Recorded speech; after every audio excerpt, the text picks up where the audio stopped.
Presentato stamane presso il Comune il progetto Solidale, un'iniziativa nata grazie all'impegno del sindaco Miccichè, dell'assessore Roberta Lala e dell'assessore Marco Vullo, che ha come obiettivo quello di fornire un servizio di supporto psicologico alle persone in situazioni di isolamento domiciliare in quanto positive al Covid, nonché ai loro familiari. Il servizio è coordinato dalla dottoressa Teresa Urso, è gratuito e si configura come ascolto telefonico accedendovi contattando gli psicologi e psicoterapeuti che si sono resi disponibili a fornire la loro professionalità gratuitamente a supporto della collettività. Il 4 gennaio 2021 nasce il progetto Agrigento Solidale,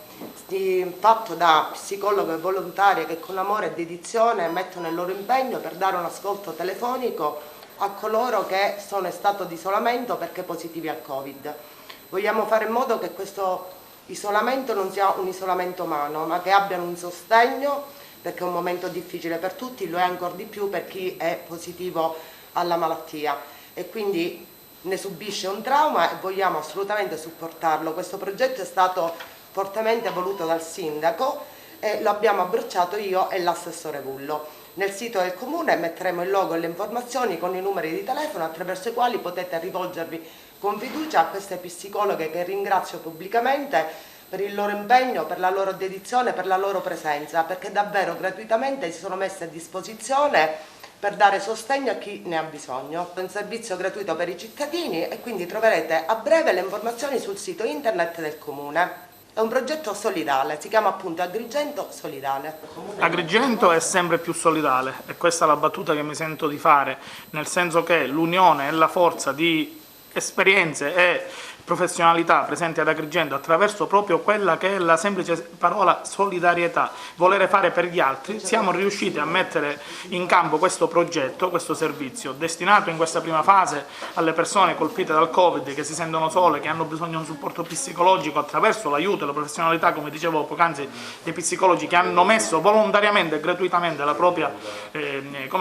disponibilità a offrire questo servizio, ma non ci fermeremo a questo. L'assessorato alle politiche sociali, come anticipavo poc'anzi, sta lavorando ad un progetto più ampio attraverso un'iniziativa che si chiama Pronto Soccorso Psicologico, che ha una sua dinamica molto più ampia a cui stiamo lavorando e si affaccerà a che cosa? A tutte quelle che sono, diciamo, le necessità legate alla solitudine, legate alle violenze, e anche lì avremo a titolo gratuito per il comune il servizio e stiamo lavorando per questa progettualità che speriamo nel 2021 possa partire per arrivare un po' a tutte quelle fasce, perché a volte anche la semplice telefonata ti può, diciamo, ridare la possibilità di affacciarti ad una vita nuova, di affacciarti ad una luce nuova attraverso quelle che sono sfortunatamente le difficoltà e i mali della nostra società civile. Una iniziativa a cui voi avete aderito in maniera del tutto spontanea ma anche gratuita. Sì, assolutamente volontaria, proprio perché comunque vogliamo essere vicini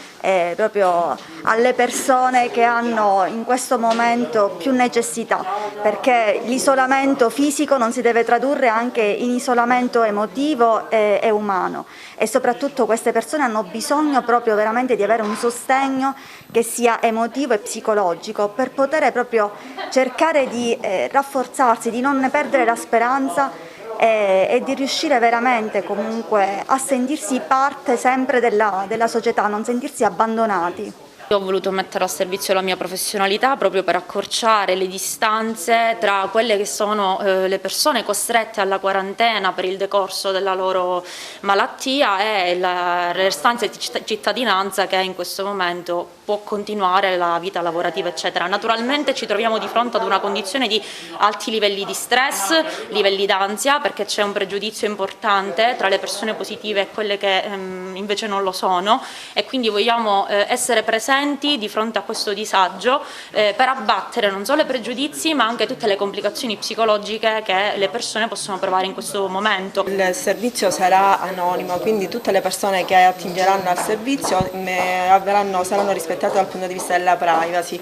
quindi chiunque può chiamare liberamente e comunicare il proprio nome e cognome o meno, ma sicuramente tutto verrà trattato sotto il rispetto dal punto di vista della privacy e della sicurezza. Siamo un team di 140 psicologi, psicoterapeuti specializzati, formati nell'intervento rispetto a problematiche quali stati depressivi, attacchi di panico, stati d'ansia. Siamo presenti in tutte le province siciliane